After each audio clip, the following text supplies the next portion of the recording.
Baik, setelah kita memahami tentang jaringan meristem, kita akan memahami tentang jaringan dewasa. Pastikan sebelum memulai bagian ini sudah memahami tentang bagaimana bagian meristem yang akan nantinya berkembang menjadi jaringan dewasa. Hal-hal seperti protoderm, prokambium, meristem dasar harus dipahami dulu sebelum memahami tahapan ini selanjutnya. Jika belum, silahkan ulangi bagian sebelumnya. Oke, jaringan dewasa ini terbagi menjadi beberapa jenis berdasarkan fungsinya.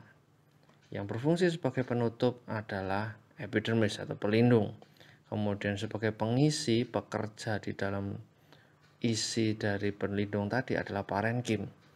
Nah, sebagai penyangga rangka dari tubuh ada jaringan penyokong.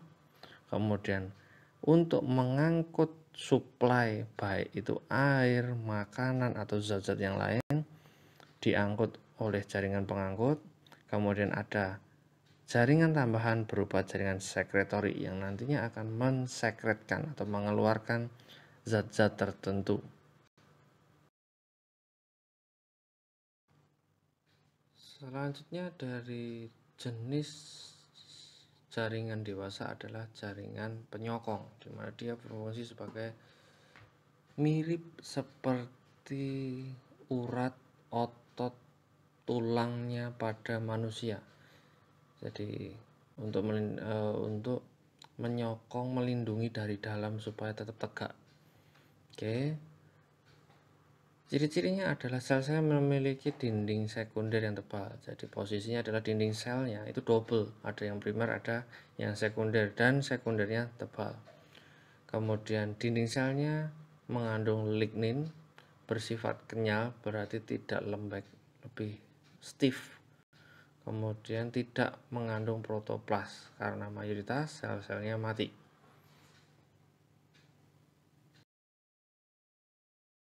Sel penyokong ini terdiri dari dua jenis, yaitu adalah serabut dan sel batu atau sclerate. Nah, gambar sebelah kiri itu kan banyak merah-merah dan lain sebagainya. Itu sebenarnya adalah penambang melintang. Jadi ibaratkan kalian punya sapu lidi, itu melihatnya dari atas. Jadi kelihatannya cuma lidinya itu titik-titik, padahal lidinya itu kan panjang kan. Nah, serabut kurang lebih seperti itu. Jaringan penyokong serabut ini banyak dikembangkan untuk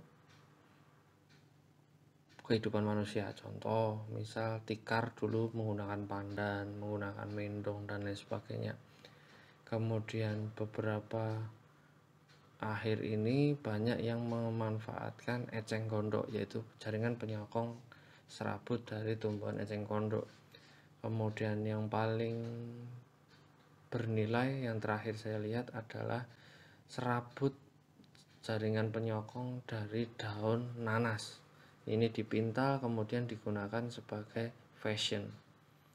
Kemudian di lain sisi jaringan penyokong ada yang berbentuk sel batu. Nah, ini mirip dengan analoginya adalah seperti pondasi pada rumah kalian, yaitu menyusun di tengah-tengah dari jaringan parenkim yang lain.